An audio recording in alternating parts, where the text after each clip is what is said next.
محترم حضرات، ہمارا یہ اجلاس دو نشستوں پر مشتمل ہوگا۔ نشست اول میں ہم حاضر ہیں اور نشست ثانی ظہر کے بعد منعقد ہوگی۔ کلمات افتتاحیہ، مسابقہ ترتیل و تدویر، آپ صلی اللہ علیہ وسلم کی خدمت میں نذران عقیدت پیش کرنے کے لیے نعت پاک، ترتیل اور لہجات کے اہم ترین موضوع پر دلچسپ اور تحقیقی مکالمہ، قرأت سبع ثلاثہ و عشرہ کی تکمیل اور صدر محترم کے ملفوظات عالیہ وغیرہ امور اجلاس کی دونوں نشستوں کے اہم ترین اجزاء ہیں۔ محترم سامعین، اب ہم جامعہ کے ناظم تعلیمات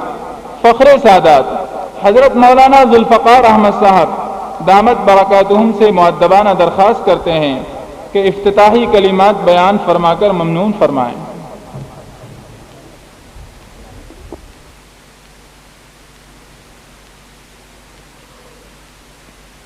الحمد لله رب العالمين الذي قال في كتابه المجيد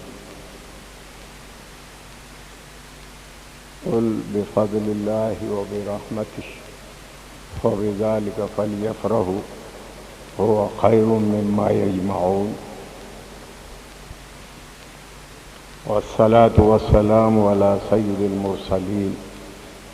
نبينا محمد صلى الله عليه وسلم الذي قال انزل القرآن على 7 أحرف فاقرؤوا ما تيسر منه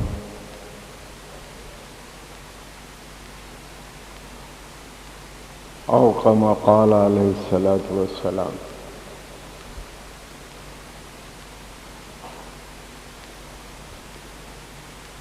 قابل صد تکریم صدر اجلاس،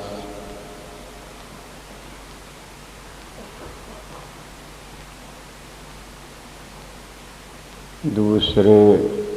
موقر قرائے کرام،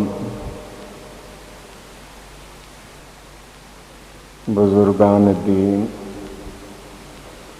محترم مہمان، مبجل اساتذہ کرام، طلبہ عزیز، اللہ رب العزت کا لاکھ لاکھ شکر و احسان ہے کہ آج ادارے کی محبوب انجمن لجنۃ القراءۃ والتجوید کا یہ 33واں سالانہ اختتامی اجلاس بصورت مسابقہ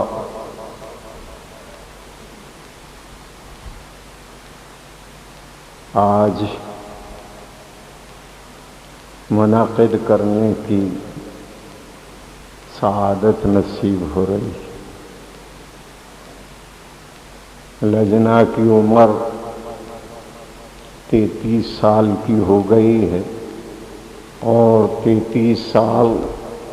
بھرپور جوانی کی عمر تسلیم کی گئی، اسی لیے جنت میں ہر جنتی کی عمر 33 سال کی ہوگی، کوئی وہاں بوڑھا یا بچہ نہیں ہوگا۔ وہاں جنتیوں کو جوان حالت میں داخل کیا جائے گا۔ الحمدللہ 1975 سے جو سفر لجنۃ القراءۃ والتجوید نے شروع کیا تھا، اس کو آج 33 سال کا عرصہ پورا ہو رہا ہے۔ آج کے اس مقدس ترین اجلاس میں اس سے زیادہ مقدس اجلاس اور کون سا ہوگا جس پورے اجلاس میں مقدس ترین آخری ترین کتاب کی مختلف قراءات کے ساتھ دونوں نشستوں میں تلاوت کی جائے گی۔ اس مقدس اجلاس کی صدارت کے لیے جس شخصیت کا انتخاب کیا گیا اور الحمدللہ وہ اس وقت ہمارے درمیان موجود ہیں،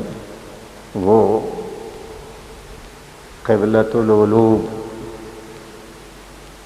دارالعلوم دیوبند کی مایہ ناز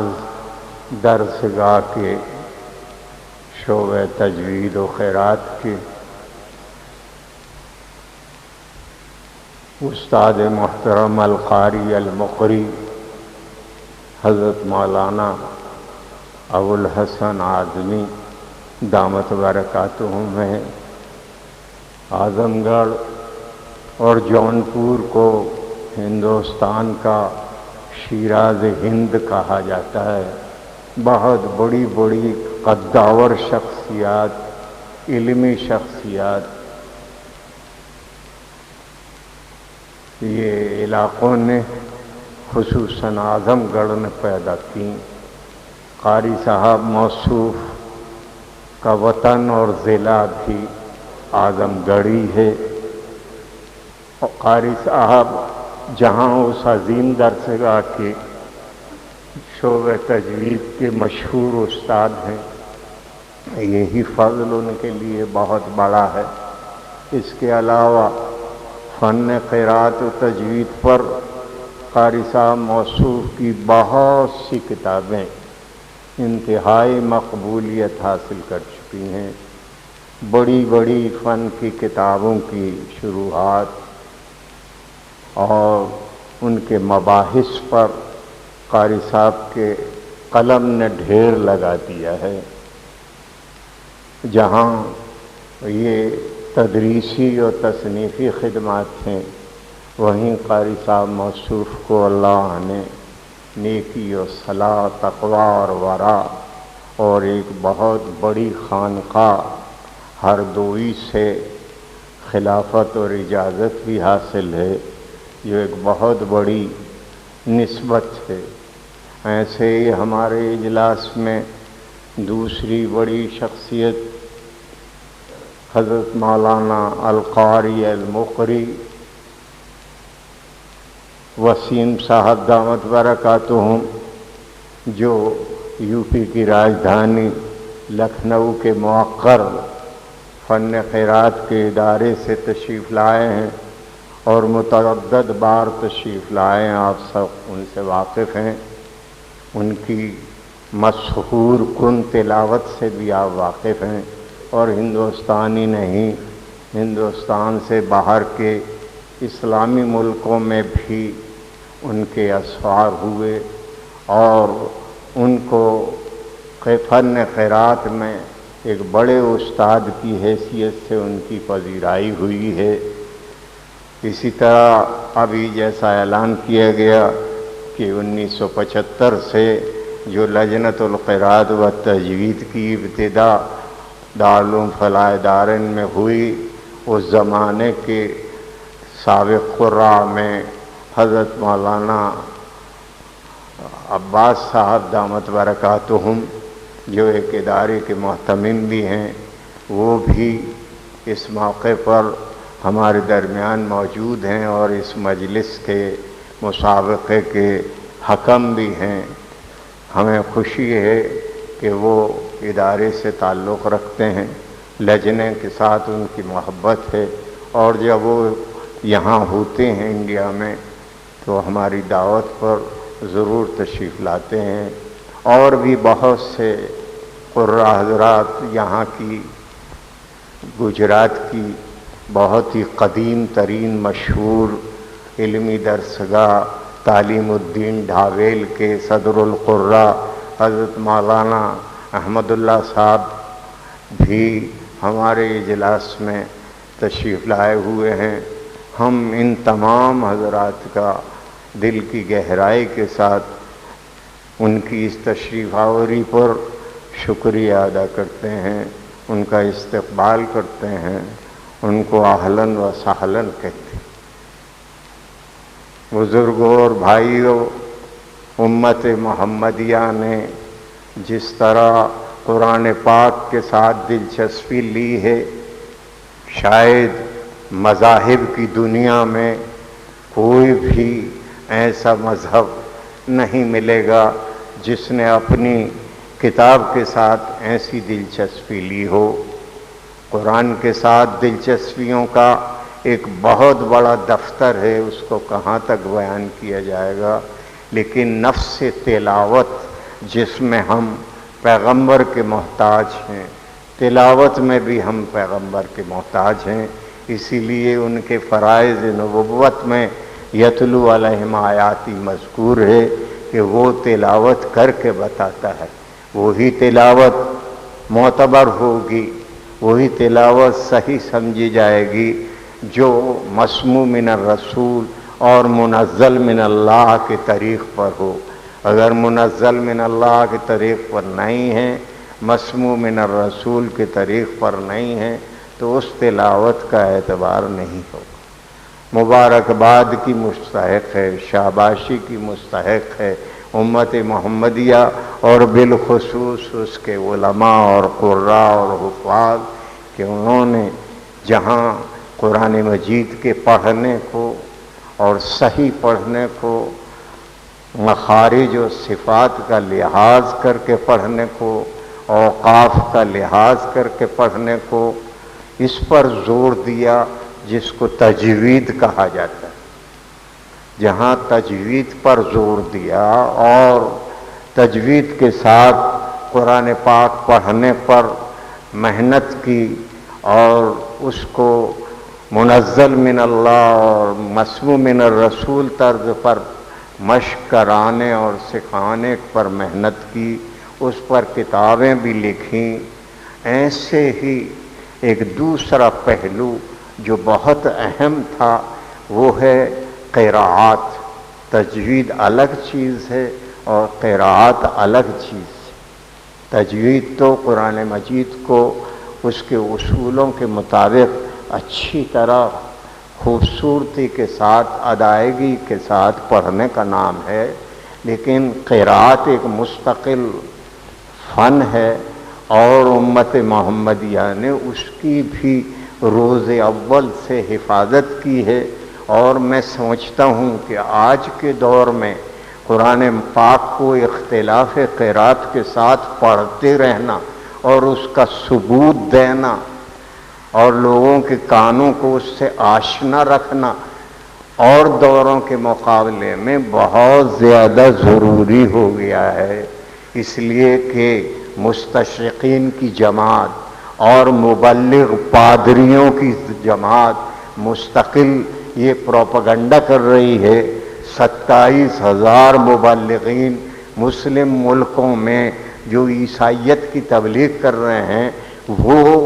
یہ فساد پھیلا رہے ہیں کہ ہماری انجیل کو محرف کہا جاتا ہے۔ ارے ان کا قرآن بھی محرف، ان کے قرآن میں بھی کوئی صحابی کوئی لفظ پڑھ رہا ہے، کوئی صحابی کوئی لفظ پڑھ رہا ہے، اس میں بھی تحریف ہوئی۔ کوئی کسی صورت کے قرآن ہونے کا انکار کر رہا ہے، تو اگر یہ انجیل میں تحریف بتلاتے ہیں تو ہم ان کے قرآن میں تحریف بتلاتے ہیں۔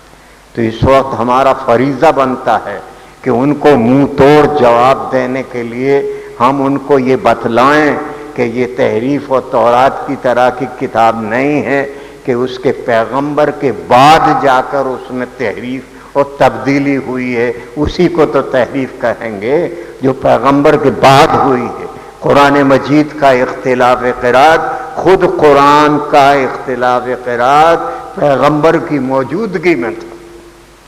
اور اس نے اس کی تصحیح بھی نہیں کی بلکہ اس اختلاف کے ساتھ پڑھ کر بھی بتلایا۔ جبرائیل نے بھی اس اختلاف کے ساتھ پڑھ کر بتلایا۔ اگر صحابہ کو کوئی خلش ہوئی اور وہ حضور کے سامنے ہشام ابن حکیم اگر آ کر کہتے ہیں کہ یہ اس طرح پڑھ رہے ہیں، حضرت عمر اس طرح پڑھ رہے ہیں، تو حضور نے دونوں کی تصویر فرمائی اور کہا ہاکذا انزلت، دونوں طرح نازل ہوا ہے۔ قرآن مجید کو تو اللہ رب العزت نے 7 طرح پڑھنے کی، جس میں کہیں مفرد اور جمع کا اختلاف ہے، کہیں تذکیر اور تانیث کا اختلاف ہے، نحوی اور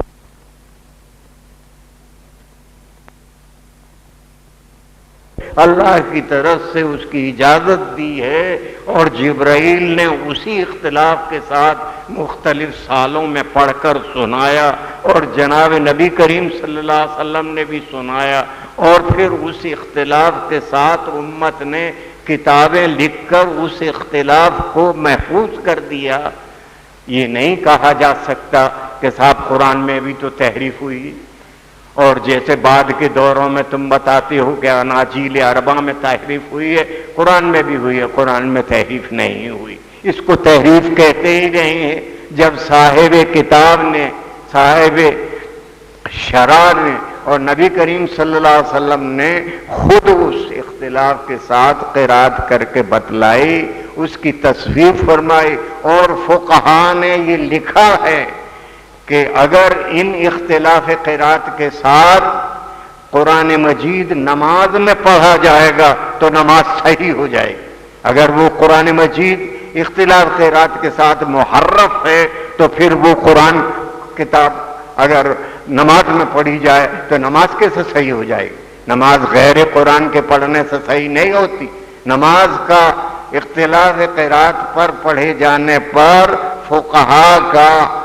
بالاتفاق یہ فتویٰ دینا کہ نماز ہو جائے گی، یہ دلیل ہے اس بات کی کہ اختلاف قرات کے ساتھ جو قرآن مجید پڑھا جاتا ہے وہ قرآن مجید ہی ہے۔ عبداللہ ابن مسعود رضی اللہ تعالیٰ عنہ کے بارے میں یہ کہنا کہ معوذتین کو وہ خارج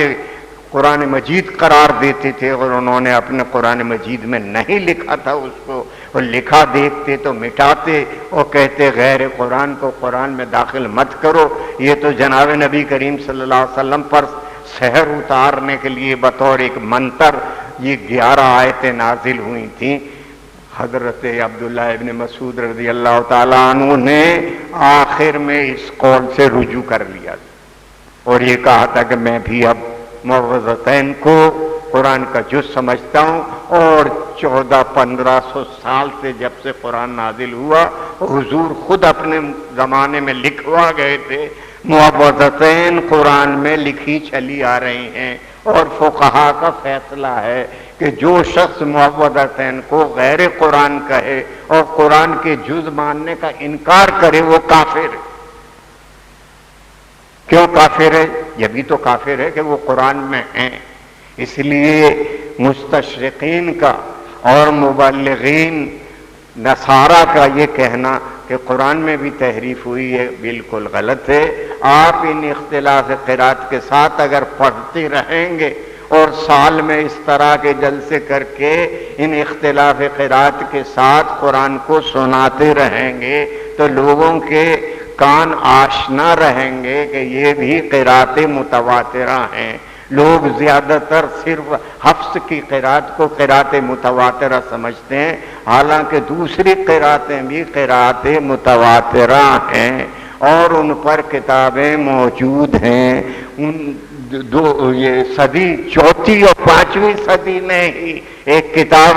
آ گئی تھی 7 قرات پر جو علامہ عثمان دانی اندلسی نے لکھی ہے۔ انہوں نے 2 کتابیں لکھی، ایک تفسیر لکھی 7 قرات میں اور ایک المقنع لکھی رسم قرآن میں۔ یہ 2 کتابیں علامہ دانی کی 4 صدی میں آ گئی تھی، اور وہ اندلسی ہیں، اسپینی ہیں، یورپی ہیں، اور پھر 6 صدی میں ایک دوسرے عالم محمد قاسم، یہ بھی اندلسی ہیں،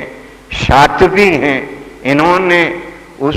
تفسیر کو جو علامہ عثمان دانی کی تھی اس کو منظوم کیا اور منظوم کر کے اس کو لکھا۔ اس کا نام حرز الامانی ہے، اس کو قصیدہ لامیہ بھی کہتے ہیں، اس کو شاطبیہ بھی کہتے ہیں، اور انہوں نے المقنے کو بھی منظوم کیا، اس کا نام رائیہ ہے۔ اور پھر 8ویں صدی میں شمس الدین علامہ جزری جو دمشقی اور شامی ہیں، انہوں نے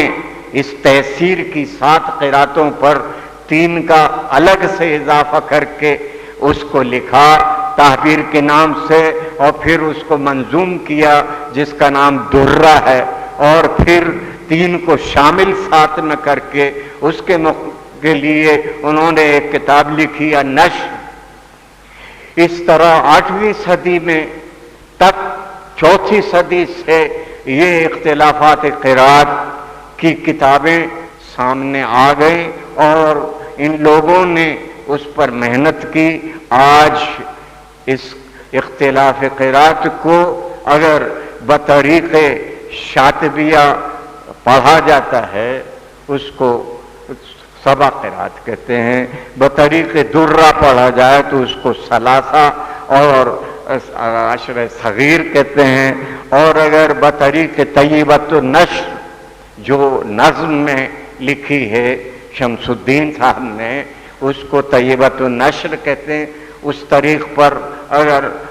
پڑھا جاتا ہے تو اس کو عشر کبیر کہتے ہیں۔ تو یہ ثلاثہ اور عشر کبیر اور 7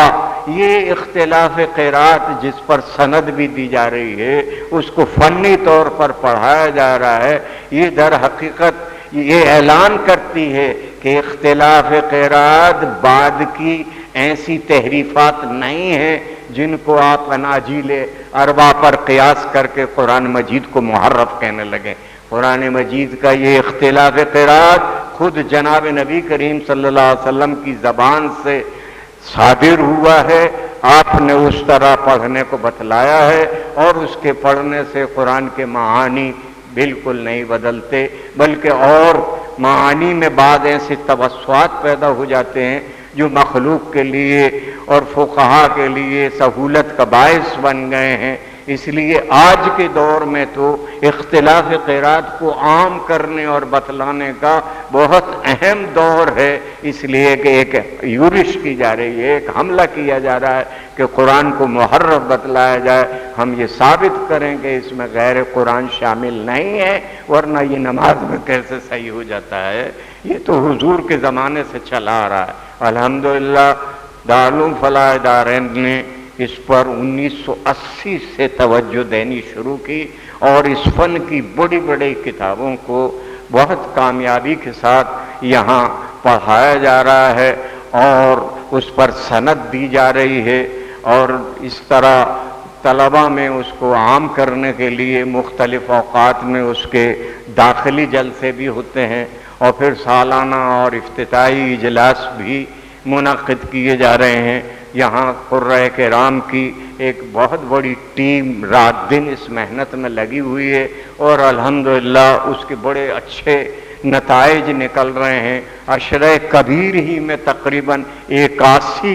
قرہ ہماری درسگاہ سے سند لے کے جا چکے ہیں، ثلاثہ میں تقریباً 138 اور 7 میں تو بہت زیادہ، اس طرح تقریباً 600 کے قریب قرۂ کرام امت محمدیہ اور قوم کو دارالعلوم فلاح دارین آج تک فراہم کر چکا ہے۔ ہم اس پر اللہ کا بہت بڑا شکر اور احسان مانتے ہیں، اور اپنے اساتذہ کرام کو خصوصاً اس لجنہ کے روح رواں حضرت مولانا القاری المقری محمد صدیق صاحب کو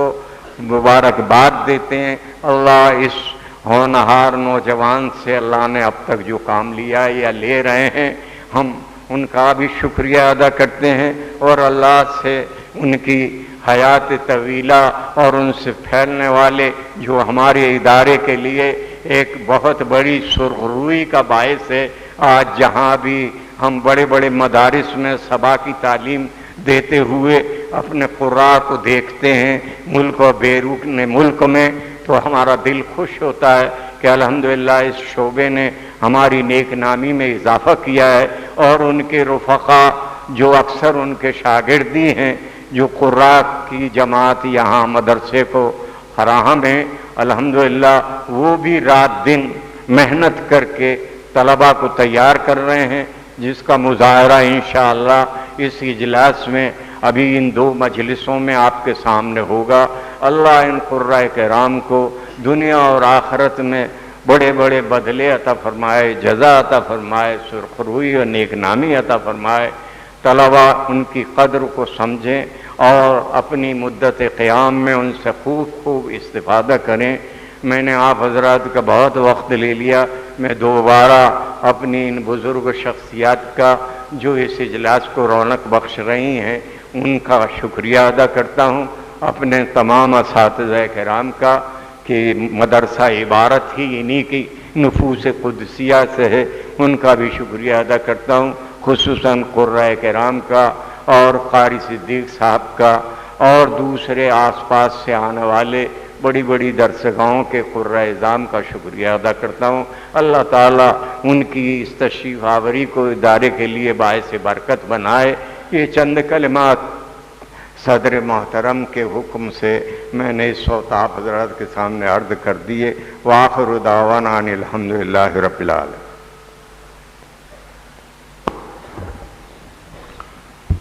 جزاکم اللہ تعالی احسن الجزا۔